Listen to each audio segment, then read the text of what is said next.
दर्यापूर तालुक्यातील पिंपळोद या गावाला मागील 2 वर्षांपासून 10 ते 12 दिवसाआड पाणी पुरवठा करण्यात येत आहे। पाण्या वाचून नागरिकांसह पाळीव प्राण्यांचे हाल होत आहेत। नागरिकांना पाणी विकत घेण्याची वेळ आली आहे।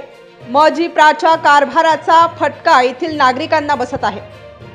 खानपान पट्ट्यात येत असल्याने जमिनीतील पाणी पिण्यायोग्य नसल्याने शहानूर धरणातून होत असलेल्या पाणी पुरवठ्यावर येथील नागरिक अवलंबून आहेत।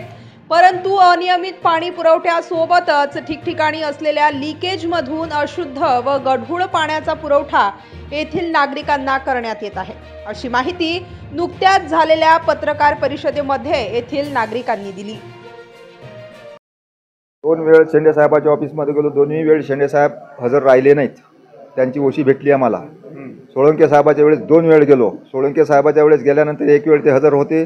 त्याच्यानंतर दुसऱ्यांना गेलो त्या वक्ती ते आम्ही त्याला फोन केला तर ते साईटवर होते असे ते सोळंके साहेब बोलले। त्याच्यानंतर आमच्या गावातलं पाणी 15 दिवसापासून 12 दिवसातून 1 वेळ पाणी भेटून राहिलं आम्हाला। बिल 6 महिने त्यांना बिल नाही वाटलं वालमननं।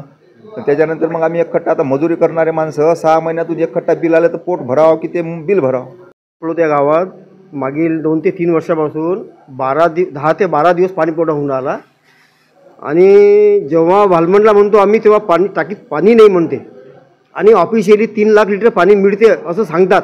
मग पाणी गेलं कुठं?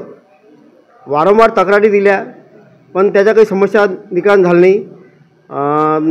आम्ही अधिकाऱ्यांना सांगू इच्छितो की आम्ही आता लेखी स्वरूपात घेणार नाही।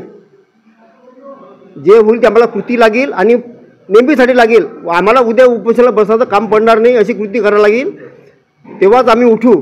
यांनी अधिकाऱ्यांनी याची गांभीर्य धरावे। तर पाण्याचा जो प्रश्न आहे हा प्रश्न 2-3 वर्षापासून आहे। आता आम्हाला मे महिन्यात म्हणजे उन्हाळ्यात आम्हाला म्हणजे महिन्यातून 2 दिवस पाणी मिळत होतं आणि ते सर्वांना मिळेल असं नव्हतं, कमी जास्त पाणी मिळत होतं। तर आम्ही साहेबांकडे जाऊन बरेचदा त्यांना तक्रारी दिल्या आणि साहेब आमचं असं सातवून करत गेले की बा करतो आम्ही, असं करतो तसं करतो। साहेबांनी काही केलं नाही। मग मी माझ्या घरीच उन्हाळ्यात 3 महिने अजिबात पाणी आलं नाही। त्यासाठी मी साहेबांना फोन लावत होतो, साहेब ते वालमनला फोन लावत होता, वालमनने प्रेशर नाही असे काहीतरी कारणं सांगत आमचा उन्हाळा जो आहे फार कठीण गेला।